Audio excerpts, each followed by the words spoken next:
Sino ba naman ang hindi mapapakanin mga kanoypi kapag ganito kasarap ang ulam mo?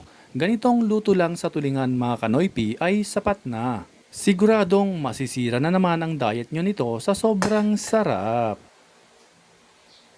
Umpisahan natin sa pagpapainit ng mantika sa isang kawali. Kapag mainit na ang mantika, iprito natin ang talong. Sabi nila mga kanoypi, kung ang kalabasa raw ay pampalinaw ng mata, ano naman kaya ang talong? I-comment nyo nga mga kanoypi at kung saang lugar kayo nanonood para alam namin kung saang lugar nakaabot ang video na ito. Isunod naman nating iprito ang tulingan na seasoned with salt and pepper. Hanguin na natin kapag ganito na ang itsura at isantabi muna. Isunod naman nating gawin ay ipan-fry ang karne ng baboy hanggang sa ito ay magmantika. Once na ito ay nagmantika na, umpisan na nating igisa ang mga aromatics tulad ng luya, sibuyas, at bawang. Gisahin natin hanggang sa ito ay aromatic. At kung naaamoy na ng iyong kapitbahay ang iyong ginigisa, siguradong alam na naman nila na masarap ang ulam nyo. Charot!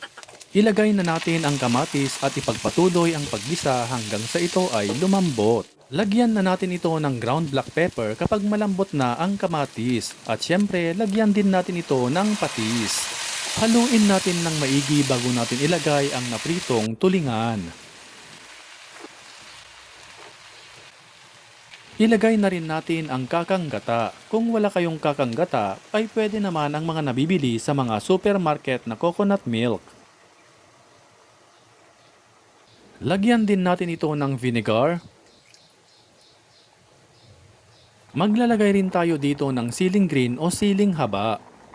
Takpan at lutuin natin sa katamtamang apoy hanggang sa ito ay lumapot.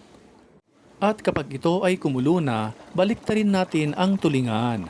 At this point din ay you can taste and adjust. Lagyan din natin ito ng siling dabuyo para magkaroon ng kaunting sipa. Ilagay na rin natin ang mga napritong talong. Takpan ulit natin at lutuin hanggang sa tuluyan ng lumapot ang kanyang sabaw. Ayan, at luto na ang ating tulingan recipe na napakasarap. Hanguin na natin at ihanda na ang maraming kanin dahil siguradong mapapakanin ka nito sa sobrang sarap. Kita nyo naman mga kanoypi, itsura pa lang nakakatakam na. Kung natakam ka sa video na ito, itag at ishare nyo na ito sa mga friends at family ninyo. By the way, shoutout nga pala kay Sir Juan Soriano of Long Beach, California, USA, sa ating top fan na si Edwinda Artigo of Agusan del Sur, at sa ating star sender, Alberto Malasa. At sa lahat ng ating avid followers and viewers worldwide, maraming salamat po sa inyong walang sawang pagsuporta. Hanggang sa muli! Kain na mga kanoypi!